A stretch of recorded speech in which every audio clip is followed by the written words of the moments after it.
Do you think that's in nature, or do you think that's like socialized in our world? Socialized.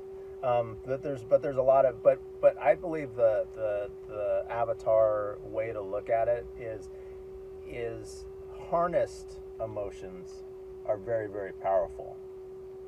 Yeah. Harnessed emotions are very powerful. I had an example of happened like before the shoulder stuff was happening.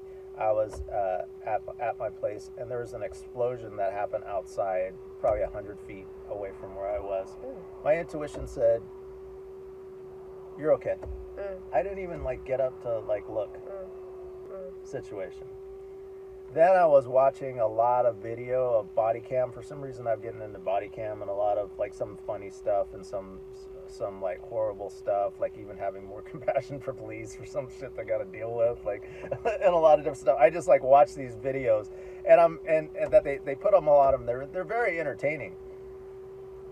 I was hearing shit in my house that probably were sounds always making that I'm not even caring or paying attention to, and I'm like my energy is like ready to go, just because I was taking in information, and I think I'm not necessarily taking it in for I think I'm taking it in possibly for a purposeful thing, but I don't think it's feeding my highest good.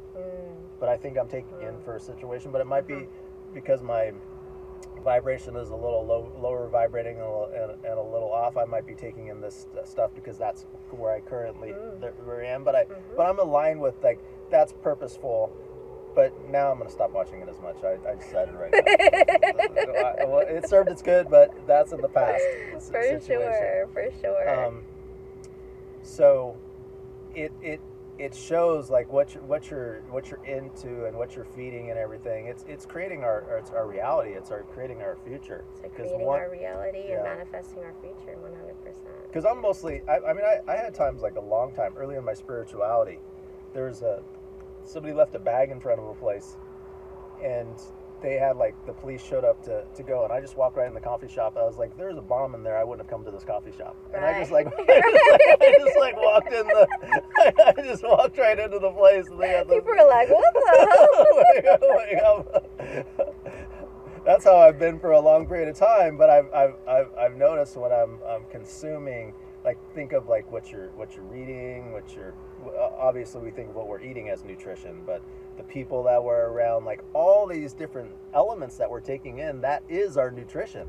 100%. Yeah, I like to always say that, what we consume in all its form definitely impacts, that's our diet. Like, it's definitely going to impact our energy for sure. Nice. I want to add to what you said about harnessing your thoughts, because it's harnessing your emotions. That's like harnessing the water element, right? And we could do that with all the other elements. So we can harness our thoughts. As opposed to letting it just run wild, we can direct our thoughts and harness them and foster our manifestations. We can harness the earth element, be grounded, really allow that foundation of security to move us forward in all the other elements and so forth.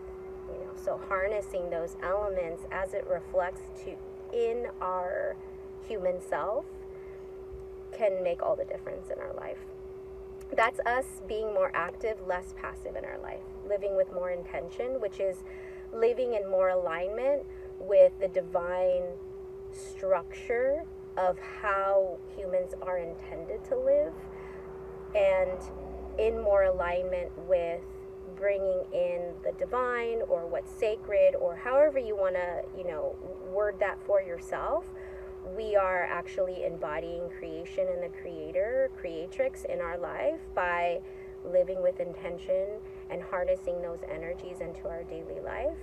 And truly, when we think about the masculine and feminine energy, I'll go back to that for just a second as we kind of wrap up our time together today, is when we are thinking about those elements, there's 4 major, right? And the energy of 4 is very powerful in the earth realm. It's the 4 pillars that hold up the sky and allow us to have this realm of life, which is where the humans live, on the ground between the sky and the inner earth. And that those 4 pillars, those 4 elements are also organized in masculine dominant elements and feminine dominant elements. So the water, earth, is those feminine elements. The air and fire are the masculine elements. So again, with the imbalance, if we are not integrating all of those elements, then we are actually missing out on the wisdom that the feminine and or masculine can be providing us. And I feel like in this world, any gender expression is really being asked to live in their masculine energy a lot, because it's a lot about surviving, and it's a lot about thinking, thought. We've been talking about science and how science is given like this hierarchy of like validity, whereas the feminine wisdom and that like knowing, that emotional knowing, isn't given science validity, and that creates an imbalance in our world. So we have to be really thoughtful about that and move past those distortions that don't actually represent what the human being actually needs in order to thrive and to really like be their fullest self, not just for their own benefit, but for the benefit of all. So the masculine's role is to serve the feminine, meaning the masculine's role of thought and action is meant to serve the energy of creation, the energy that is chaotic but also mysterious but also very magical, that taps into all of those realms. And Steve, actually, like in my opinion, Steve, you are like super tapped in to the feminine energies of the emotional states and the intuition, and in that way you're able to present yourself in more of a balanced way in your life and share a lot of wisdom, as you all know. So it is really important for us to kind of tap into our superpowers in this way. One of the thank you very much for that. I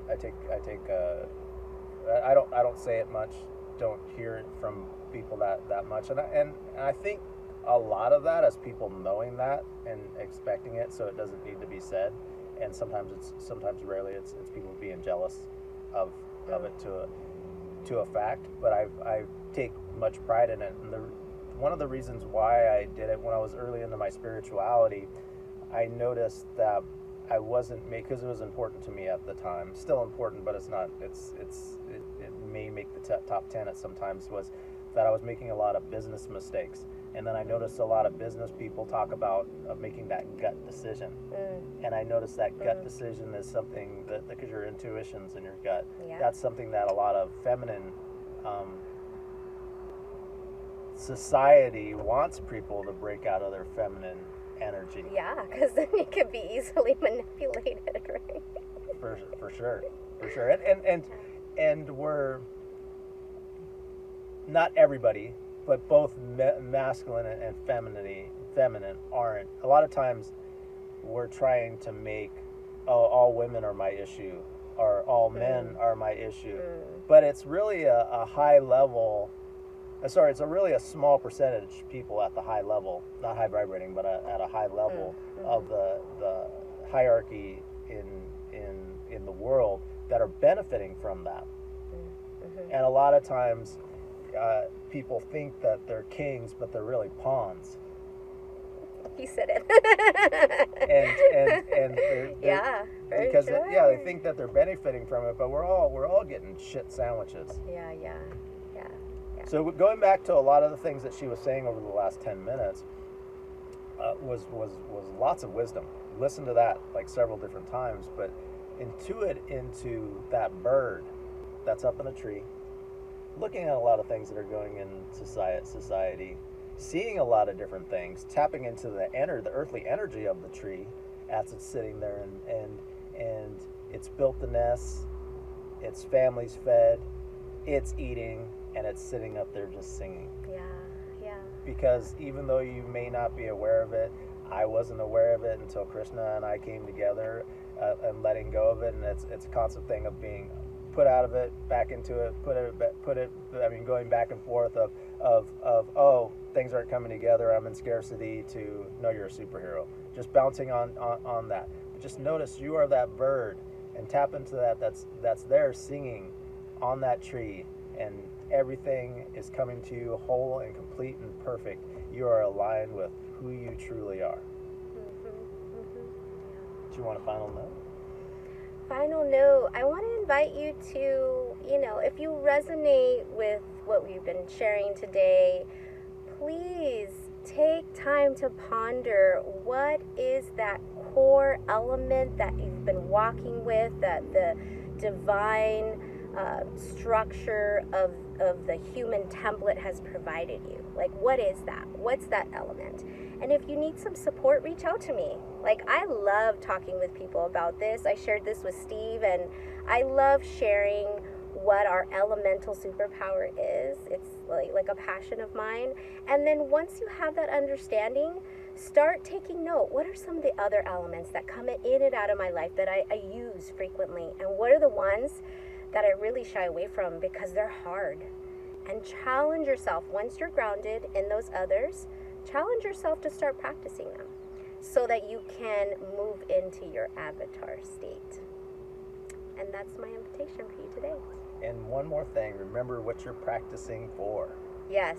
Because that's the most important. Intention is everything. Intention is everything. And that's how you let the masculine have purpose and taking action. What is it rooted in? What sacredness? Because the feminine is creation, right? Sacredness. What sacredness is it taking action for? Like, what is the purpose of it? And yeah, then we can fully be embodied in our avatar state. And wow, how amazing would this world be as we all kind of tap into that, Wow. Can't even imagine. I look forward to it. Have a good one. Thank you very much. Peace. Until next time.